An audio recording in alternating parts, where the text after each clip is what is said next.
Demorou isso aí, cara. Pô, louco mesmo. Deu trampinho aqui.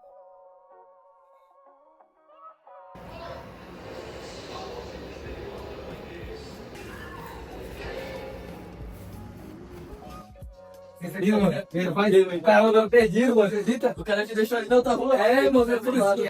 Rolê assim da hora. Eu gosto, só que aí vai também a loucura também. É. Meu rolê assim não dá porque é foda, o cara tá com um dia de folga. É, tem que pegar um dia de folga e tal. Ter a artezinha pra nós fazer. Tá maneirinho. Aí eu né, coloco aqueles detalhes vermelhos na hora. Demorou isso aí, cara. Pô, louco mesmo. Deu trampinho aqui, hein? Mas pelo menos vai ficar bem original, mano. Eu mudei o Joker também, tem essa parte aqui das cartas. Ô louco, esses rachadinhos aqui, eu vou fazer como se fosse sangue descendo aqui, tá ligado? Das cartas manchadas. Nesse vídeo, vou contar pra vocês como foi todo o processo para realizar essa tatuagem. Desde a escolha da arte, do tema que iríamos fazer e todo o processo. Tanto o processo de colagem e o processo de fazer e explicar também o que você deve fazer no pós-tatuagem. Meu cliente curte muito essa ideia de apostas, de bet, de cassino. Então ele queria eternizar isso, porque ele adora apostar pra se divertir e ganhar um dinheiro com isso. Então ele optou por fazer essa ideia. Ele queria fechar o braço. Então começamos com dinheiro na mão, uma rosa de dólar. E na parte de cima decidimos mirar um pouco mais no cassino, ao invés de bet e tudo mais. Miramos um pouco do cassino, fizemos algumas fichas de poker, aquela roleta de cassino clássico, as cartinhas de Joker, né, que significa jogo de cartas, e em cima uma roleta para completar essa parte. Depois de tirar os pelos, limpar a pele e higienizar tudo e colarmos o decalque, eu optei começar pela mão. Eu gosto de começar sempre da parte de baixo para cima. Então comecei fazendo a rosa de dólar, porém a minha mão estava em cima do decalque. Então eu tive que usar um papel de apoio para não ficar borrando o decalque. E recomendo muito fazer isso se você não quer perder o decalque no comecinho da sessão. Para a parte da mão, eu estou usando uma 9RL para fazer os traços externos e os mini detalhes de dentro da rosa, a parte mais escura, onde eu tenho que dar uma pigmentado um pouco mais forte. E para o sombreamento ali, para fazer toda a sombra, a parte do fundo também, eu estou usando uma 15RM.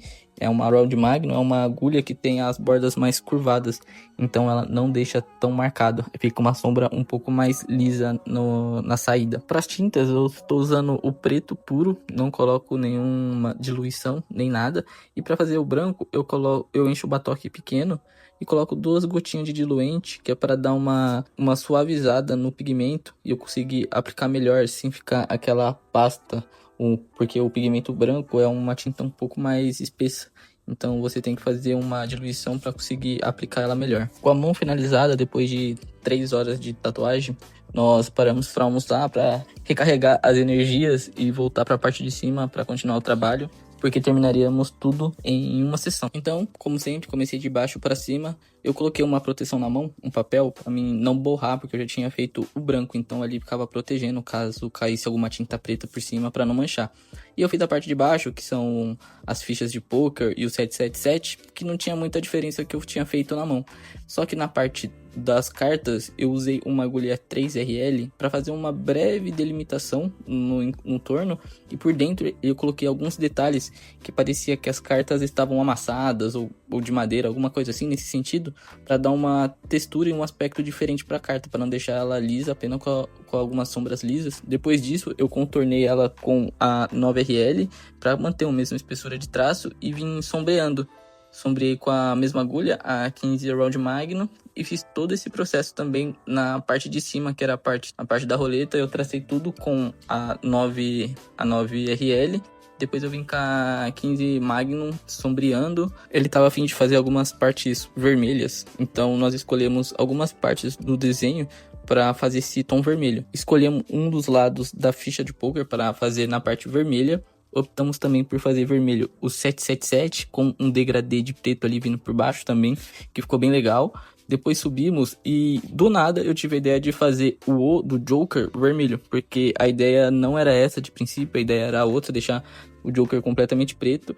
E por fim de vermelho também preenchemos o quadradinho que vai um preto, um vermelho da roleta. Depois de fazer todo esse procedimento vermelho aí, nós começamos a finalizar a arte. E quando eu digo finalizar, aí pro famoso branquinho, né? Então nós começamos a fazer toda a aplicação de branco e eu deixei até em time-lapse para vocês darem uma olhada as caretas que ele ia fazendo durante o processo de aplicação, porque realmente o branco é uma parte que dói, não em si por causa do branco, mas é a pele já desgastada, muitas horas de sessão. Aqui nós já estávamos há 8 horas tatuando e foi isso a sessão.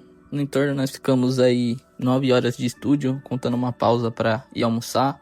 Ele aguentou super bem a tatuagem, apesar do final ter sido bem dolorido. É sempre assim no final, é muito tempo de sessão. Você precisa ter uma disposição bem forte para conseguir completar a tatuagem em um dia só. Ele amou o resultado, inclusive essa semana ele já vai voltar para fazer a parte de cima e já completar essa parte externa do braço. E confere aí como ficou. Se curtiu o vídeo, curte aí, deixa sua curtida, deixa seu comentário se gostou. E é isso, tamo junto.